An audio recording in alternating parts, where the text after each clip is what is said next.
Salve, salve guerreiro! Seja muito bem-vindo ao canal Matemática com Benayon.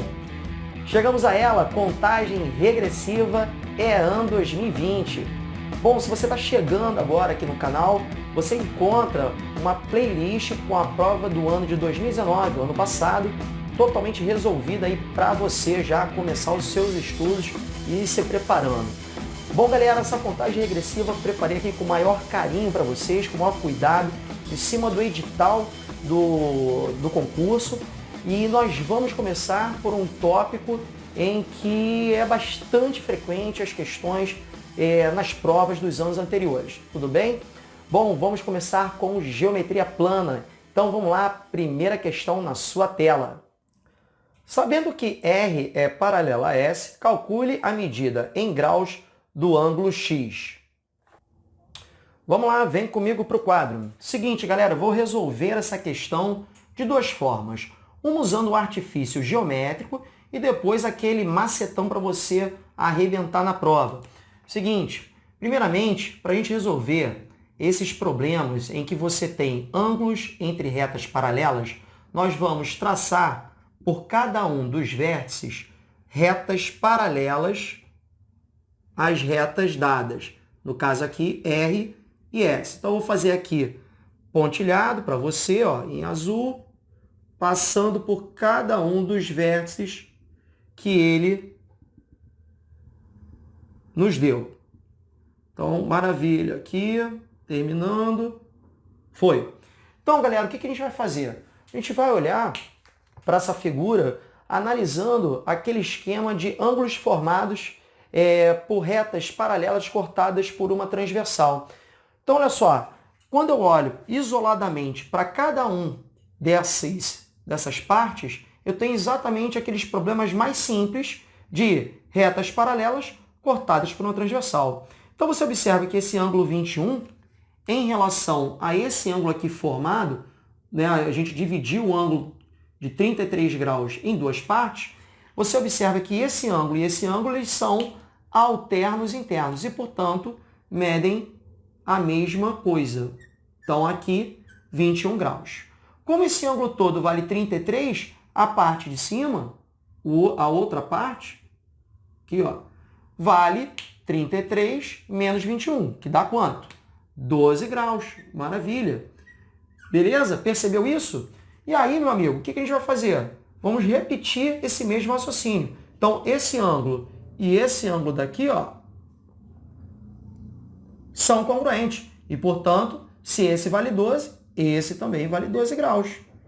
Beleza? Como o ângulo todo vale 37, esse outro ângulo aqui em cima vale 25. A diferença, 37 menos 25. Perdão, 37 menos 12. 25 graus. Maravilha? Então, esse ângulo de 25 também é congruente a esse outro ângulo aqui, que compõe uma parte do ângulo que eu quero. Então, 25 graus. Fechou? Maravilha, ó. 18 graus, aqui também tem que ser 18 graus. Alterno interno. Pronto. 18 graus é essa outra parte.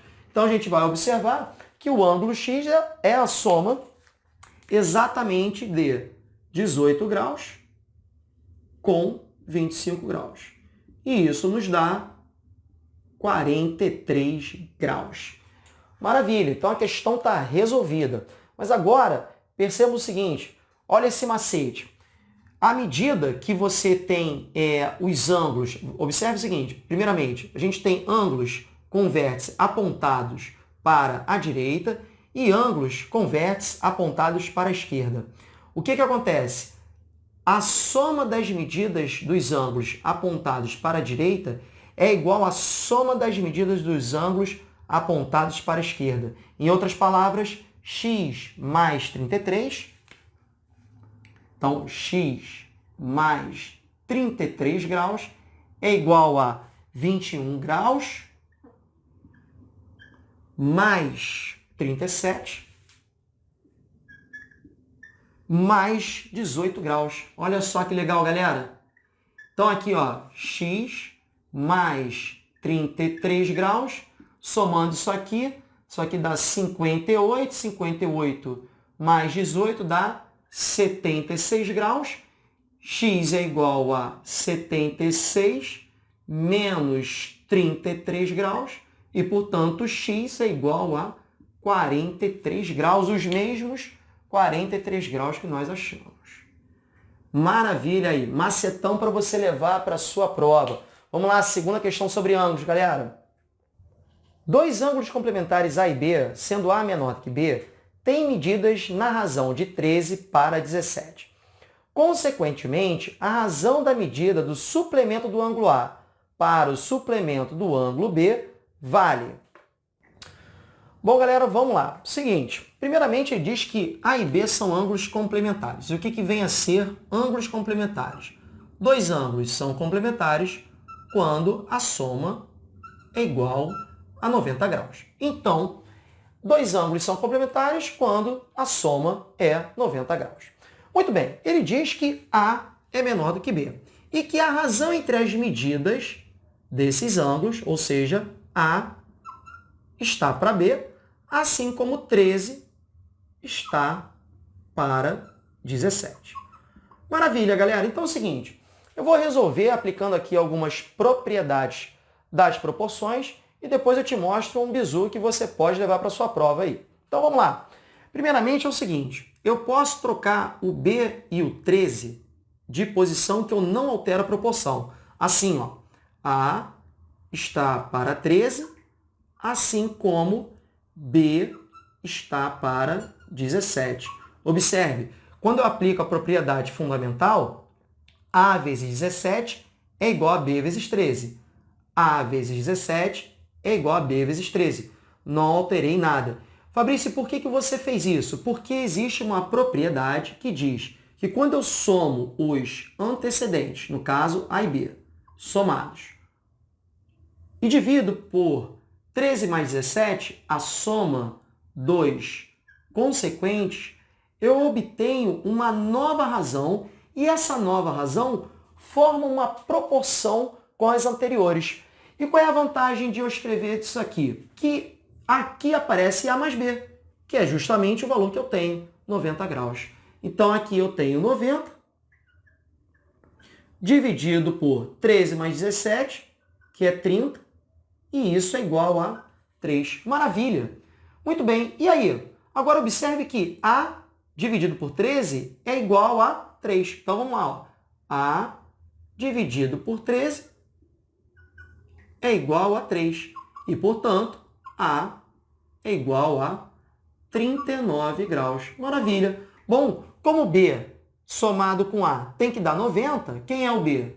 B é 90 menos 39 graus, que é igual a 51 graus. Maravilha! Seguinte, só que ele quer a razão entre os suplementos. Mais um conceito. O que são ângulos suplementares, Fabrício? Dois ângulos são suplementares quando a soma é igual a 180 graus. Então, para que você ache o suplemento de um ângulo, a gente calcula a diferença. 180 menos o ângulo. Então, vamos lá. Calculando os suplementos.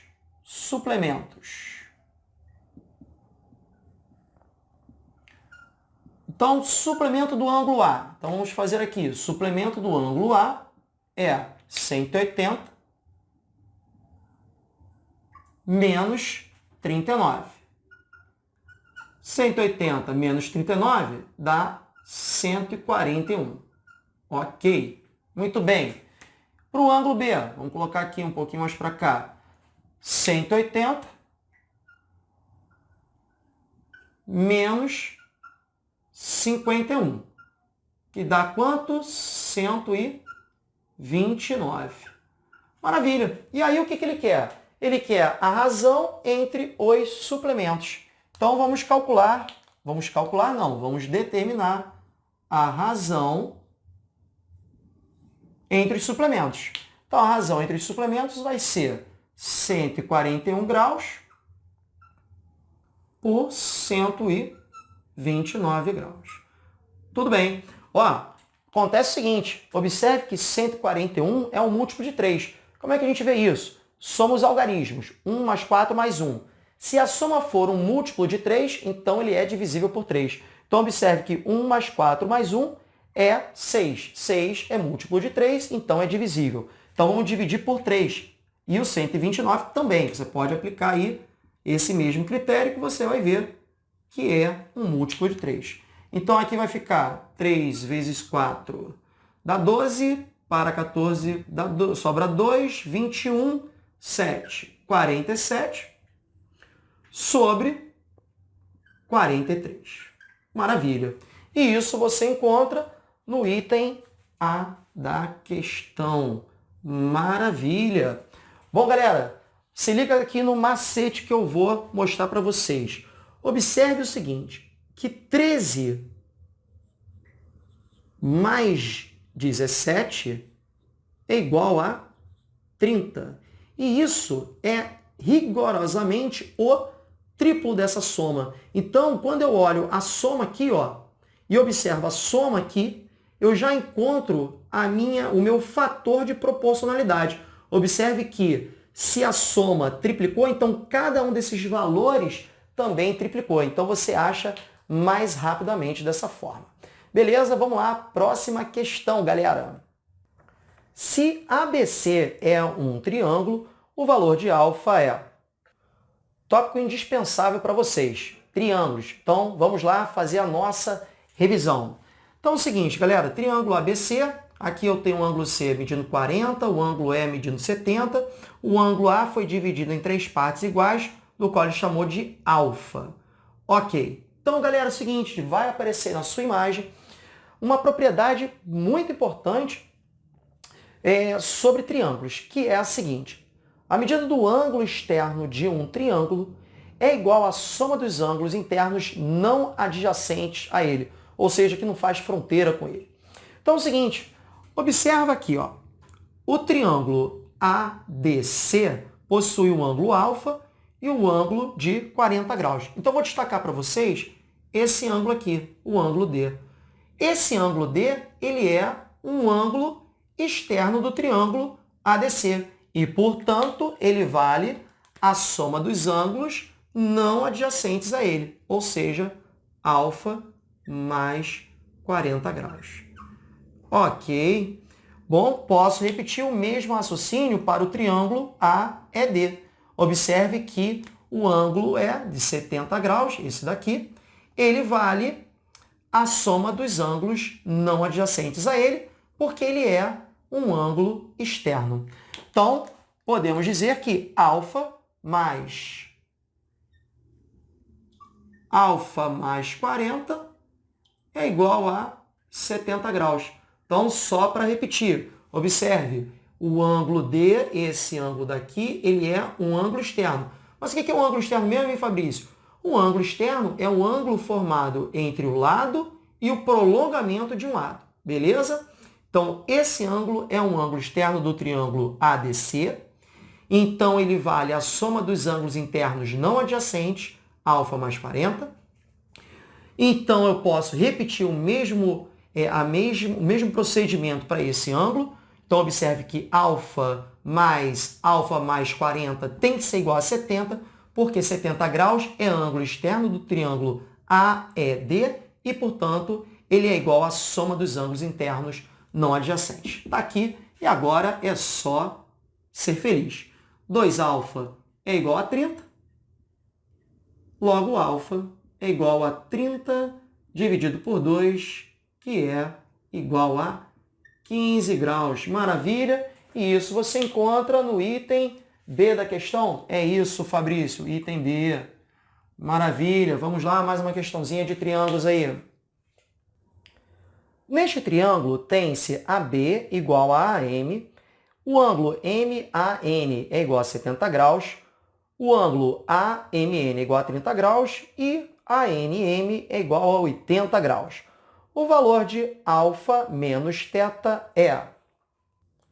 Vamos lá, senhores, para o quadro. Seguinte, já reproduzi aqui a figura e vamos tentar obter algumas informações extra. Bom, primeiramente, a gente sabe que AB é congruente a AM. Qual é a consequência disso? O triângulo ABM é isósceles. Bom, todo triângulo isósceles possui os ângulos da base congruentes. Então, vou chamar aqui de alfa, porque esse ângulo também é alfa. Bom, eu vou chamar esse ângulo aqui de x. Tá legal?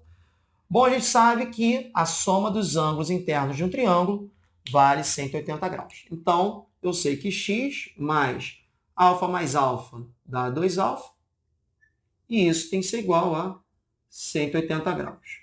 Isolando o x, tenho que x é igual a 180 menos 2α. Maravilha! Agora eu vou olhar para o triângulo ABC. Observe que o ângulo A é x mais 70, do qual eu sei que x é 180 menos 2α. O ângulo B é alfa e o ângulo C é θ. Então, vou aplicar aqui a soma dos ângulos internos. Então, ângulo A, 180 menos 2α, mais 70, é a medida do ângulo. Deixa eu chegar um pouquinho mais para cá, senão vai ficar muito para fora. Então, aqui, ó, 180 menos 2α, mais 70, esse é o ângulo A, mais o ângulo B, que é alfa, mais o ângulo C, que é θ, tem que dar 180 graus. Tudo bem? Bom, observe o seguinte, 180 graus, eu posso cancelar com 180 graus. Beleza, cancelado. Menos 2α mais alfa dá menos alfa. Então, aqui eu tenho menos alfa, mais 70, ou mais θ, igual, vou passar esse 70 para cá, vai ficar menos 70. Se eu multiplicar isso aqui por menos 1, olha o que aparece, galera. Alfa menos θ igual a 70 graus, que é exatamente o que ele quer. E isso você encontra no item C da questão. Está lá, C de casa. Maravilha, vamos lá, mais um tópico aí importante de geometria plana. O valor de x no pentágono abaixo é igual a... Mais um tópico aí de geometria plana para a gente, polígonos. Então, vamos fazer uma revisão aqui das principais fórmulas que envolvem o estudo dos polígonos. Então, número de diagonais, n vezes n menos 3 dividido por 2, onde n é o número de lados. A soma dos ângulos internos, que é 180, vezes n menos 2, novamente n representa aí o número de lados. Soma dos ângulos externos de um polígono qualquer, sempre igual a 360 graus. Para polígonos regulares, galera, olha só, ângulo interno 180, que multiplica n menos 2 dividido por n, onde n, novamente, é o número de lados, e a medida do ângulo externo, 360 sobre n.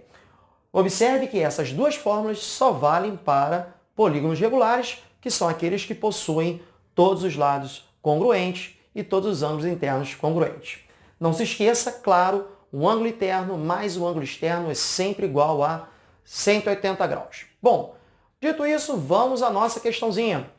A gente tem um pentágono que ele expressa, em função de expressões algébricas, os ângulos desse pentágono. Bom, o que a gente vai fazer? A gente sabe que a soma dos ângulos internos de um polígono é dada por 180 vezes n menos 2. De um pentágono, como n é igual a 5, pentágono, 5 lados, portanto, n igual a 5, temos que a soma dos ângulos internos é dada por 180 vezes n, que no caso aqui é 5, menos 2. Então, 180 vezes 3, 540 graus. Muito bem. Mas observe que a soma dos ângulos internos é justamente somar cada um dos 5 ângulos internos desse pentágono.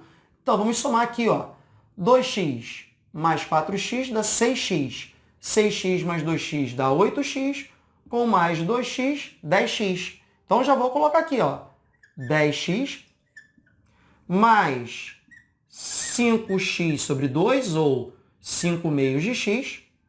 Aqui, ó, 30 mais 50 dá 80, menos 40 dá 40. Então, mais 40 tem que dar igual a 540 graus. Maravilha! Passando para cá, 540 menos 40 dá 500. Então, a gente fica com 10x mais 5 meios de x é igual a 500. Maravilha! O que eu vou fazer? MMC. Colocar aqui denominador 1. Denominador 1. Aqui fica 2. Aqui fica 1. E aqui fica 2. Então, vamos lá. Ó. 20x mais 5x, 25x. Então, aqui, 25x. Legal. 2 vezes 500 dá 1.000. Muito bem. Para finalizar, x é 1.000 divididos por 25. Logo, x é igual a 40 graus. Ok. Fechamos mais uma. Beleza, vamos lá. Próxima questão, galera. Quantos lados tem um polígono cujo número total de diagonais é igual ao quádruplo do seu número de vértices? Vamos lá, senhores, comigo. Ele diz o seguinte. Quero saber qual é o polígono cujo número de diagonais é o quádruplo do número de vértices. Só que se você observar, o número de vértices é igual ao número de lados. Então, eu posso escrever a seguinte sentença. D é igual a 4n. Note, novamente, o número de vértices de qualquer polígono convexo é igual ao número de lados desse polígono. Sendo assim, sabendo que o número de diagonais de um polígono é dado por n vezes n menos 3 sobre 2, onde n é o número de lados, vou usar aqui na igualdade. N vezes n menos 3 dividido por 2 é igual a 4n. Agora, olha só o que a gente vai fazer. Ao invés de aplicar a distributiva, observe que aqui eu tenho no primeiro membro um n multiplicando e aqui também eu tenho um n multiplicando. Como n é o número de lados, ou seja, n até maior ou igual a 3, ou seja, diferente de zero, eu posso simplesmente cancelar esse n com esse n. Então, olha o que acontece. Fico com n menos 3 dividido por 2 igual a 4.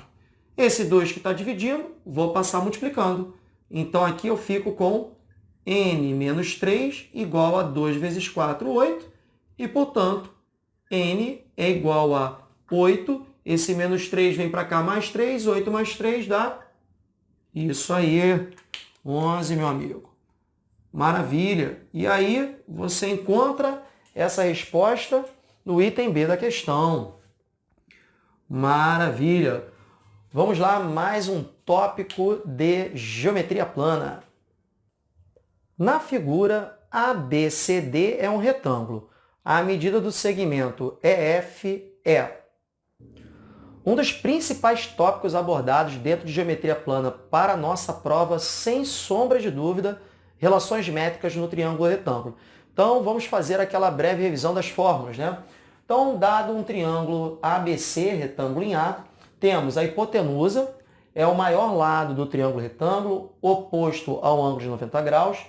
B e C são os catetos, MN são as projeções dos catetos sobre a hipotenusa, e aqui AH é o que a gente chama de altura relativa à hipotenusa. Bom, galera, então vamos lá. Principais fórmulas. Hipotenusa é igual à soma das medidas das projeções. Isso é imediato. Temos ainda aqui o quadrado da hipotenusa é igual ao produto da hipotenusa pela sua respectiva projeção, ou seja, b ao quadrado igual a a vezes m, c ao quadrado igual a a vezes n. Muito bem. Ainda temos que a altura ao quadrado é igual ao produto das projeções. Temos que a hipotenusa vezes a altura é igual ao produto dos catetos. E temos, claro, sem sombra de dúvidas, a principal relação, o Teorema de Pitágoras, que diz que o quadrado da medida da hipotenusa é igual à soma das medidas dos quadrados dos catetos. Bom, galera, então, como é que a gente vai usar essas relações? Vai depender dos dados, claramente, do exercício. Bom, então vamos ao nosso exercício. A gente tem aqui um retângulo ABCD, a diagonal BD. Aí você tem traçado aqui alturas que você já pode perceber que o triângulo, por exemplo, ABD é um triângulo retângulo. Então, isso é a altura relativa à hipotenusa, porque observe que no retângulo, esse ângulo é um ângulo de 90 graus. Então, aqui, BD, obviamente, é a hipotenusa daquele triângulo, tá certo? Ele quer a medida do segmento EF. Muito bem. Bom, primeira lição daqui, galera. Eu vou chamar de BD a hipotenusa e vou, claro, para relacionar três lados de um triângulo retângulo, não tem outra, tem que ser o teorema de Pitágoras. Então, galera, BD ao quadrado da hipotenusa, é igual a soma dos quadrados dos catetos. 3 ao quadrado mais 4 ao quadrado. Então, BD ao quadrado é igual a 9 mais 16, que é 25. BD, portanto, é a raiz quadrada de 25, que é 5. Então, galera, primeiramente aqui, antes de continuar essa questão, lembre-se desse triângulo pitagórico muito importante. Triângulo pitagórico 3, 4, 5. Então, observe que se você já sabe que os catetos são 3 e 4, automaticamente a hipotenusa é 5 e você não precisa executar essa conta aqui, tá bom? Bom, e aí qual vai ser agora a estratégia para eu determinar o segmento EF? Observe que agora que eu tenho a hipotenusa 5, eu vou chamar esse segmento aqui, o DE, de x. Então, observe que, comparando aqui com a nossa figura, 3 em relação ao triângulo ADB, AD é um cateto. Vamos chamar, por exemplo, de B. O x é a projeção. E BD é a hipotenusa. E observe que eu tenho aqui uma relação que vai me dar exatamente aquela medida ali x. Observe que o quadrado do cateto é igual ao produto da hipotenusa, que eu acabei de achar 5, pela respectiva projeção. Então é só você observar esse triângulo, se você girar ele, colocar aqui nessa posição, é exatamente a mesma coisa. Então temos que 3 ao quadrado, eu vou até colocar aqui para você, ó, em destaque, qual é a fórmula que eu estou usando. B ao quadrado é igual a A vezes M. Muito bem.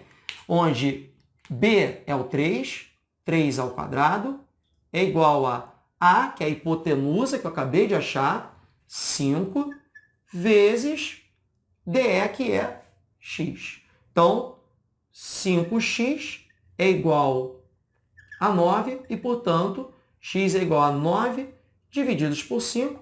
Isso aqui me dá 1, sobra 4, 8. Agora, meu amigo, o nosso problema acabou. Porque observe que esse segmento é 1,8. Muito bem. Agora, o triângulo ADE, ele é congruente ao triângulo CBF. Observe que esse ângulo é congruente a esse ângulo. Nós temos aqui, então, o caso, né, esse lado aqui também é 3, aquele caso de congruência ângulo, lado, né, ângulo oposto. Lado, ângulo oposto. Muito bem. Então, claramente, esse segmento aqui também vale o x, que nós acabamos de achar, 1,8. E aí acabou, né? Quem é o meu segmento é F, que é o que eu quero. É o total, 5, menos 2 vezes 1,8. Então, isso é 5 menos 3,6, que é igual a 1,4. E 1,4 está na verdade, item B. Muito bom. Vamos lá, mais uma, galera. Na figura, o triângulo AEC é equilátero e Na figura, o triângulo AEC é equilátero e ABCD é um quadrado de lado 2 centímetros. Calcule a distância BE. Um resultado muito importante da aplicação do Teorema de Pitágoras está aqui, ó, nessas duas figuras. Diagonal do quadrado. A diagonal do quadrado é dada por L raiz de 2, onde L é a medida do lado do quadrado. Então, essa fórmula ela é obtida diretamente da aplicação do Teorema de Pitágoras, assim como a altura do triângulo equilátero. Considerando o lado do triângulo de medida L, a altura H é dada pela fórmula L raiz de 3 sobre 2. Essas duas fórmulas podem simplificar bastante as nossas contas. Olha, então, aqui o exemplo do exercício. Então, a gente tem um quadrado, ABCD, e um triângulo equilátero cujo lado é a medida da diagonal desse quadrado. Então, observe aqui, eu vou traçar para você, que eu tenho que, passando exatamente por BE, a própria altura do triângulo ACE. E aí, o que vai acontecer, meu amigo? O que vai acontecer é que eu tenho, na verdade, que achar o segmento BE, que faz parte da medida da altura desse triângulo equilátero. Ora, então, vamos por parte. Primeiramente, o lado do quadrado vale 2.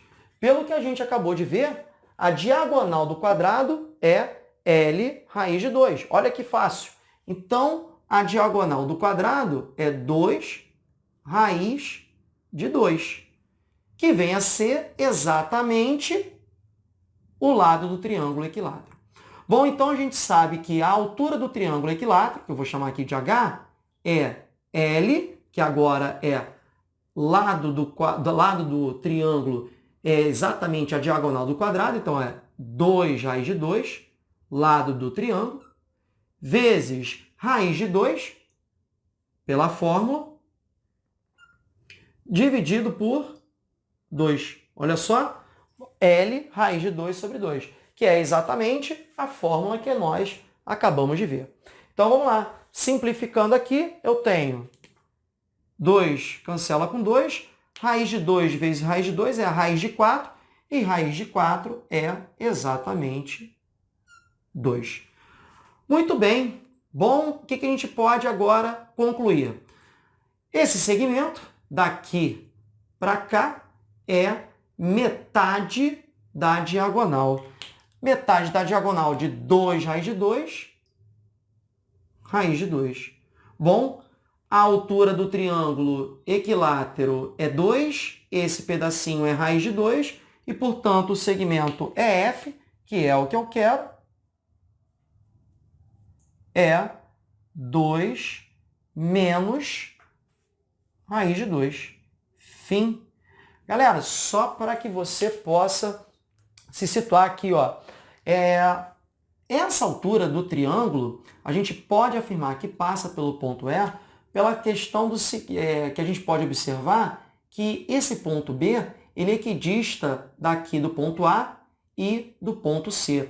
E a gente sabe também que a altura de um triângulo equilátero coincide com a mediatriz e com a bissetriz. E aí a gente pode também inferir que na mediatriz, qualquer ponto equidista das extremidades da base, tá bom? Então, por isso que a gente pode afirmar que essa altura passa pelo ponto B, ok? Vamos lá, finalizando com mais um tópico importantíssimo de geometria plana. Na figura abaixo, temos um semicírculo tangenciando internamente um retângulo de lados 2 centímetros e 4 centímetros. A área da região achurada vale... Bom, senhores, o tópico a seguir dispensa qualquer comentário sobre a importância. Áreas. Bom, são várias as fórmulas, várias as figuras, então minha sugestão aqui é que você faça uma bela revisão das principais fórmulas, tá? E eu vou falar aqui com vocês, basicamente, de duas figuras que são top em importância, que é o círculo, e na próxima questão a gente vai falar também de triângulos. Então, vem comigo. Seguinte, temos um retângulo, e nesse retângulo a gente tem um semicírculo, ou seja, metade de um círculo, né, tangenciando esse retângulo internamente. Ele quer saber a área da região achurada. Então, a primeira coisa é a gente relembrar a área de um círculo inteiro. Então, a área de um círculo,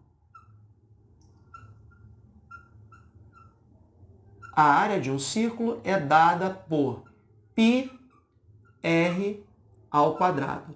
Dessa forma, galera, qualquer parte do círculo será uma fração da área do círculo. Então, por exemplo, o semicírculo vai ser a metade de um círculo.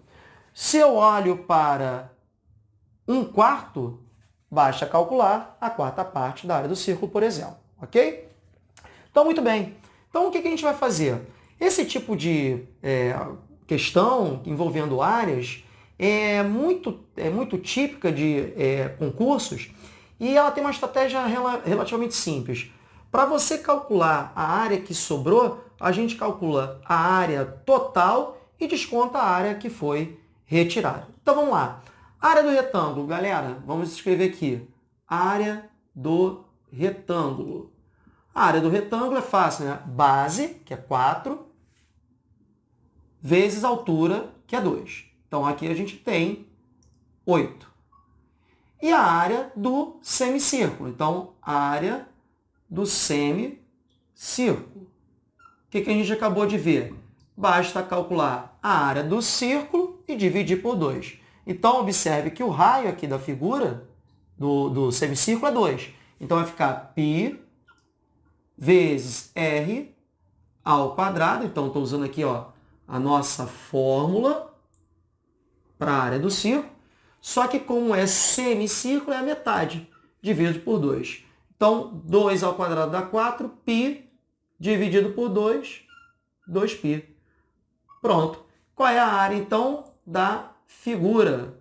A área da figura, como a gente falou, seria o total, 8, descontando aquilo que foi retirado da figura, que é a área do semicírculo, que é 2π. E aí já sai aí a resposta que está no item D da questão. Beleza, galera? Então, aqui uma questão em que você precisa levar, né, essa fórmula e, sobretudo, a questão das frações do círculo. Beleza?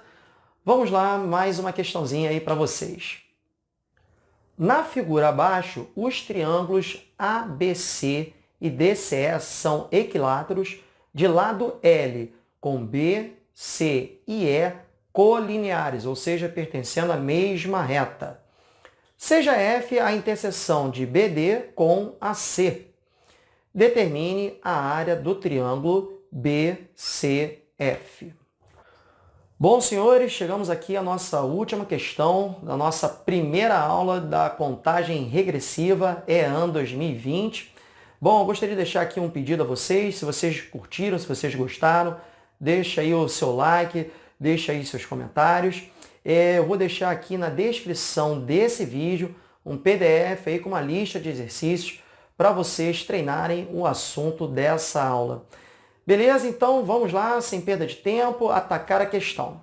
Então é o seguinte, eu tenho dois triângulos equiláteros, ABC e o CDE. Aí eu traço BD. O ponto F é a interseção entre AC e BD. E eu quero a área desse triângulo em função de L, tá? Que é o lado dos dois triângulos equiláteros congruentes, tá? E aí, vamos lá. O que a gente pode fazer aqui? Vamos por parte, né? Primeiramente, o que acontece?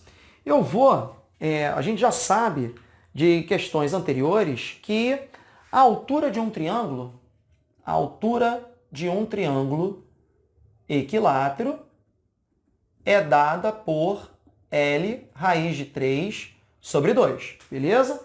Isso a gente viu lá estudando triângulos retângulos, né? Relações métricas no triângulo retângulo. Então, isso aqui é L raiz de 3 sobre 2. Muito bem.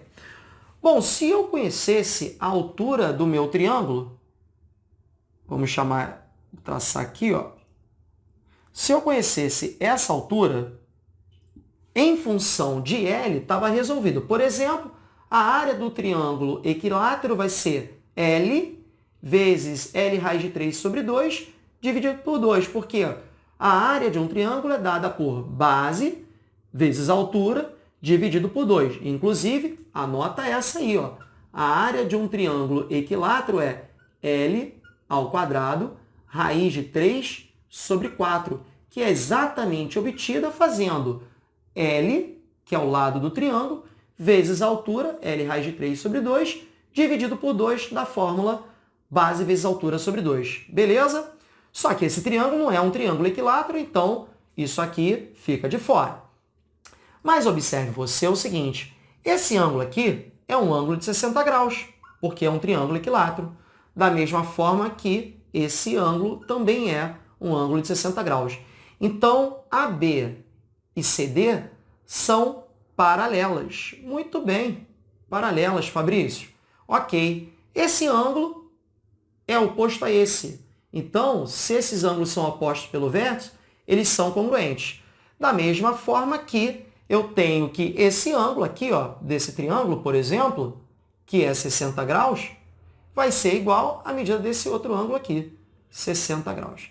Então, a gente tem aqui um caso clássico de congruência de triângulos. Lado, ângulo, ângulo oposto. Lado, ângulo, ângulo oposto. O que significa isso? Significa que AF e FC são congruentes. Os triângulos AFB e FDC são congruentes. Muito bem, perfeito. E aí, o que isso me diz? Ora, se esse segmento e esse segmento são congruentes, isso aqui é ponto médio do lado AF. E, portanto, se é ponto médio, essa altura do triângulo BFC corresponde à metade da altura do triângulo equilátero. E aí, amigo, fechou. Por quê? Vamos chamar essa alturinha aqui de Hzinho. Então, se Hzinho é a metade da altura de um triângulo equilátero de lado L, então essa altura é L raiz de 3 sobre 2, dividido por 2, é a metade. Compreenderam isso aqui? Ó? Essa altura equivale à metade da altura do triângulo equilátero. Então, a gente tem que essa altura é L raiz de 3 sobre 4. E aí acabou, meu amigo, porque observe que a base do triângulo BC é equivalente, aliás, é a mesma medida do que o lado do triângulo equilátero.